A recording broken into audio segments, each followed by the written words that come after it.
kalian nonton terus videonya sampai akhir untuk ikutan giveaway-nya ya. Halo teman-teman, selamat datang di videonya di Rana Tania. Hari ini background-nya berbeda, tempatnya berbeda, karena kita akan melakukan hal yang berbeda. Jadi, sebenarnya sekarang gue lagi ada di WKJU Farms. Tada! Ini adalah singkatan dari Wali Kota Jakarta Utara Farms. Jadi, udah tahu belum teman-teman kalau Wali Kota Jakarta Utara itu punya farm loh di belakang gedungnya. Jadi, ini gedung wali kotanya. Tada! Dan di belakang gedung wali kotanya kita ada farm. Wow, yang lumayan luas sih sebenarnya. Jadi tahukah kamu kalau sebagian dari kebunnya wali kota Jakarta Utara ini itu diurusin sama Green Lab Indonesia? Ingat nggak teman-teman siapa itu Green Lab Indonesia? Ya, jadi Green Lab Indonesia itu adalah organisasi yang bergerak dalam pertanian. Mereka menyediakan jasa dan juga produk-produk pertanian dan cara-cara, metode-metode bertani ala Green Lab Indonesia. Oke, jadi hari ini tema video kita adalah kita mau belajar nih sama mereka. Soalnya mereka nih ya, tanamannya seperti yang kalian bisa lihat di rumah gue, tanaman mereka tuh sehat-sehat banget gitu.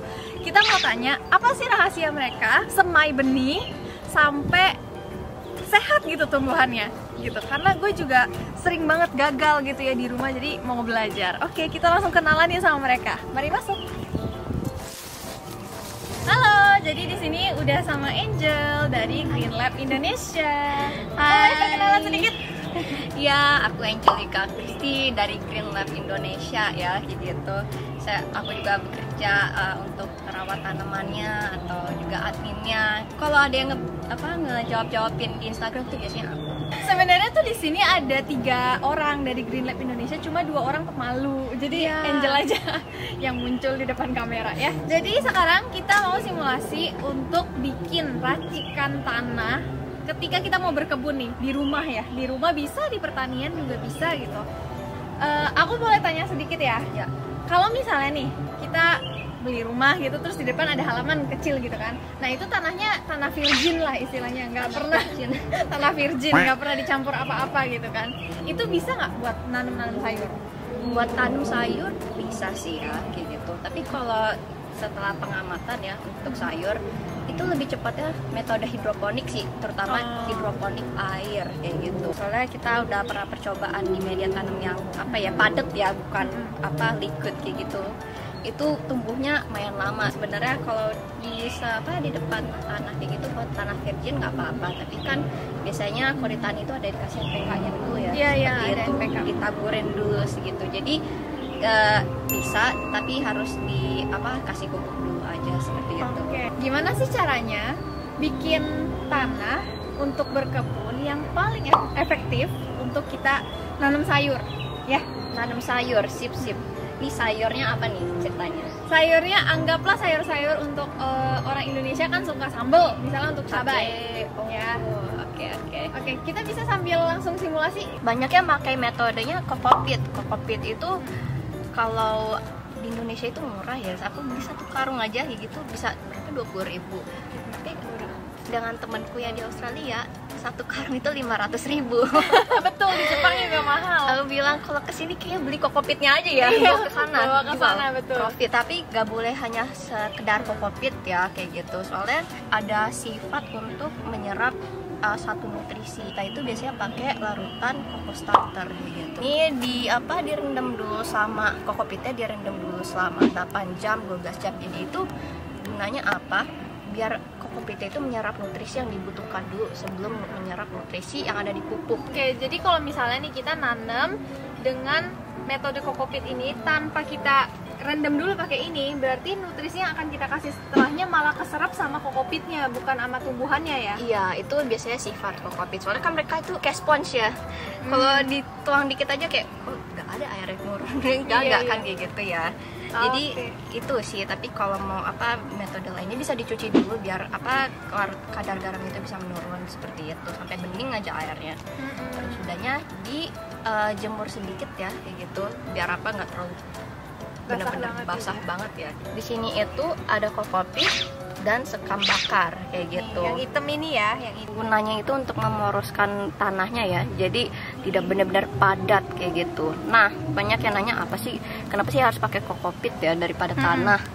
Sebenarnya tuh kokopit itu jauh lebih bersih ya, soalnya kan proses untuk pembuatan kokopit itu harus dipanggang banget gitu, sampai panas banget, ada virus atau bakteri apapun juga, serangga juga udah pada mati akhirnya. Ini komposisinya terdiri dari kokopit dan sekam bakar. Ada yang belum disebutkan? Itu doang, kokopit dan sekam bakar. Terus cara menyemainya ya, jadi itu ini melon, yang ini okra. Iya, ini okra-okra biasa doang sih. Dan ini melon health based namanya.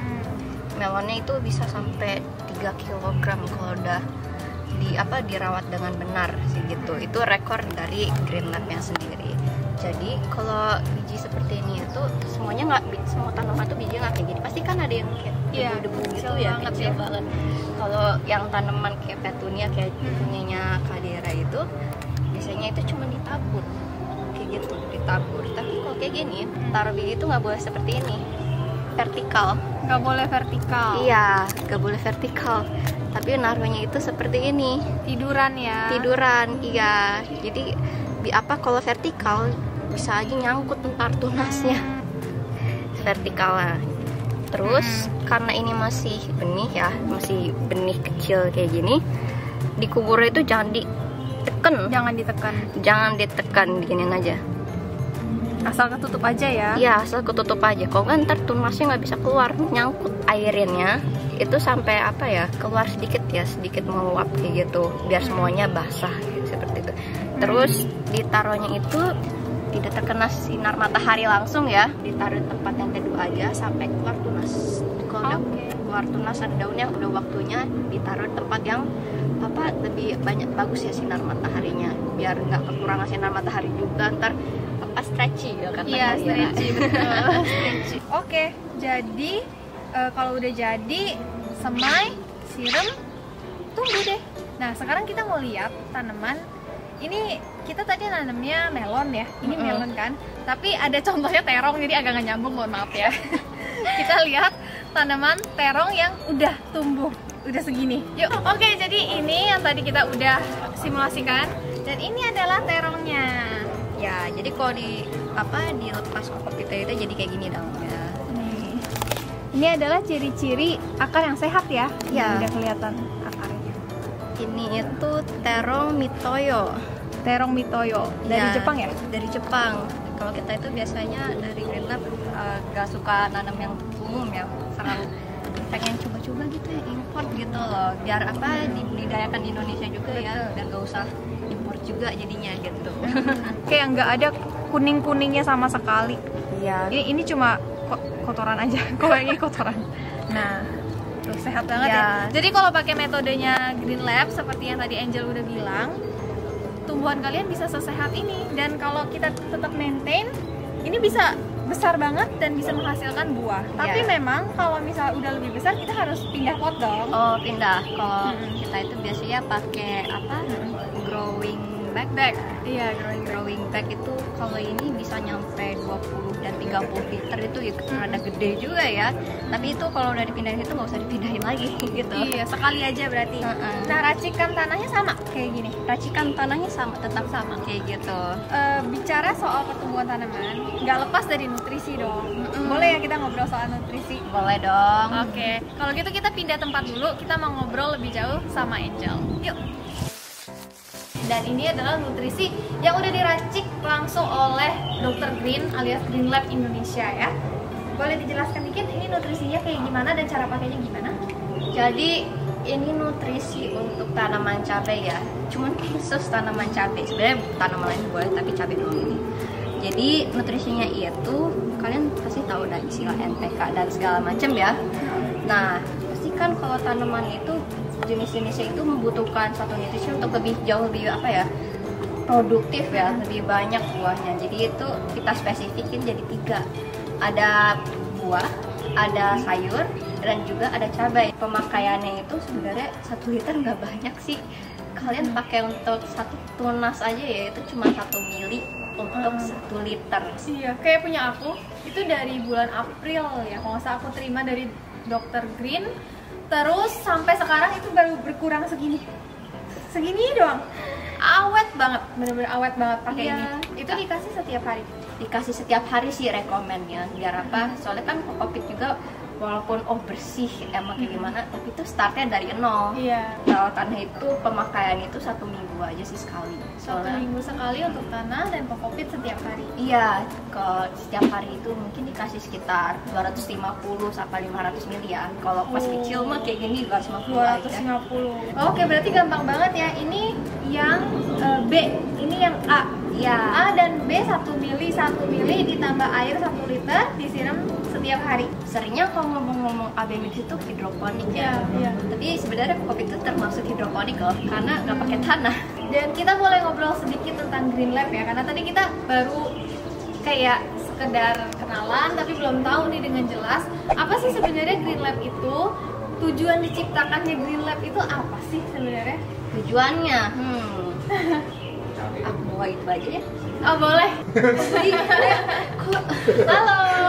Bos. Halo. Siapakah ini? Halo semuanya. Nama gue Budi. Gue co-founder dari Green Lab Indonesia.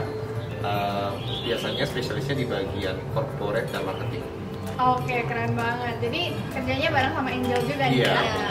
Nah, pertanyaan aku adalah apa sih sebenarnya yang memotivasi Kak Budi untuk membentuk Green Lab Indonesia ini? Oke. Sebenarnya awalnya kita sih udah sadar di Indonesia itu kan bidang yang paling besarnya apa sih? Agriculture. Tapi kalau kita perhatikan agriculture kita itu masih belum maksimal dibandingkan dengan negara-negara lainnya. Kalau kita lihat waktu di Amerika, waktu Perang Dunia aja mereka punya agriculture itu udah maju banget gitu. Sementara kita itu masih belum sampai ke sana. Nah, disinilah kita punya kesadaran gimana caranya supaya kita bisa bikin Indonesia itu setara dengan internasional di bidang agriculture. Pengen menjadikan Indonesia sebagai pusat agriculture dunia, yaitu di mana orang-orang kalau belajar pertanian bisa belajar di Indonesia. Banyak cara yang kita lakukan, antara lain ya kita harus membuktikan kalau tanaman-tanaman yang ada di luar sana bisa tumbuh di Indonesia. Dari sanalah kita punya visi untuk membangun agriculture Indonesia. Bisa dijelaskan juga targetnya nih, target pertanian sekarang kan kebanyakan lanjut usia gitu, Iya. usia atas. Apakah menargetkan yang muda juga? Sebenarnya kita nggak mau ngomong usia ya, karena General lebih iya, ke semuanya ya? milenial itu mindset, bukan usia. Oke. Membela. Kalau dia emang mau untuk develop umur berapapun, menurut saya pasti bisa. Oke lah ya. Yang penting mereka bisa untuk open their mind to try something new. Kadang kita harus mencoba sesuatu yang lebih ekstrim yang belum pernah kita coba. Makanya selama ini kan kita juga coba kan, oh ini kenapa nih daunnya ungu nih udah hampir mati nih, kita coba ini hidup lagi. Itu membuktikan kalau ada metode-metode tertentu yang emang berhasil, cuman mau dicoba atau tidak, itu aja sih. Kalau gitu, aku pengen minta tolong jelasin Green Lab Indonesia ini menawarkan apa aja sih untuk masyarakat Indonesia? Sebenarnya kalau di kita kan tadi seperti yang aku bilang, kita kan memberikan konsultasi gratis untuk membantu memberikan solusi. Tapi di satu sisi kita juga sebenarnya ingin men-trigger para penduduk Indonesia untuk menjadi entrepreneur. Jadi jangan selalu berharap, oh iya mungkin kita jadi karyawan. It's nothing wrong with karyawan gitu. Tapi sebenarnya di Indonesia itu punya potensi untuk menjadi pengusaha. Dan Indonesia itu tanahnya luas, iklimnya bersahabat. Kenapa nggak memulai dari something yang kita terkenal di Indonesia, itu agriculture. Kita pengen men-trigger agriculture Indonesia, itu sih sebenarnya. Dengan, ya maka tadi saya bilang dengan mindset yang lebih berbeda gitu loh. Terus kalau menargetkan, ya sebenarnya siapapun bisa. Apapun yang mereka mau tanam bisa, jadi konsultasiin aja ke kita gitu loh. Dan produk kita, produk konsultasi bisa. Betul. Lalu produk ini juga ada ada, ya? ada. Iya. Jadi kalau produk-produk yang kita bikin ini semua yang sudah kita uji secara statistik ya. Jadi kita coba ini bukan cuma oh ya coba satu, oh ya udah berhasil enggak. Kita kalau coba itu dari 100 tanaman. Dan tingkat keberhasilan kita angka berhasil itu setelah 90%. Gitu loh. Jadi semua itu ada datanya, bukan cuman oh iya ini satu dianggap berhasil. Jadi bukan yang nggak bisa, semua itu ada solusinya. Cuman cara kita dengan science gitu loh. Ada Green Lab Growing Nature. True science. True science, keren Iya, banget. itu tagline-nya kita karena kita pengen bukan jangan sih, tapi berusahalah untuk membuka kacamata kita, karena jawabannya ada di sekitar kita. Kalian mau nggak untuk learn from science way? Tuh misalnya ada teman-teman yang tertarik nih untuk hubungi Green Lab, mungkin untuk beli produknya atau untuk konsultasi, itu hubunginya kemana ya? Ya, nanti kita akan ada WhatsApp di sini. Oke. Yes. Jadi bisa konsultasi ke kita dan feel free. Mungkin kalau lagi penuh yang chat harus bersabar karena admin kita juga terbatas, masih manusia juga, belum robot. Belum robot, tapi pasti dibalas. Tapi ya? pasti akan dibalas. Pasti dibalas sama aku. Dan kita happy untuk mendengar problem-problem di Indonesia. Kenapa? Sekali lagi kita pengen memberikan solusi buat petani di Indonesia. Kita pengen men-trigger orang-orang di Indonesia. Makanya kalau orang-orang mungkin banyak yang pengen punya perkebunan, kita itu nggak pengen punya perkebunan. Kita pengen membantu orang-orang yang pengen punya perkebunan. Bayangkan kalau kemarin di cabenya aja udah berapa, ya kan? Rekor kita satu pohon 300 cabai. Bayangkan satu pohon. Kalian kalau punya 100 pohon itu berapa? Terima kasih Kak Budi, terima kasih Angel. Jadi mungkin kita sudahi dulu. Mungkin di kesempatan berikutnya kalau misalnya ada kesempatan lagi kita boleh ya kolaborasi lagi. Siap. Siap dong. Ya, oke, thank you banget. Terima kasih sudah menonton sampai akhir dan sampai jumpa di video berikutnya. Bye.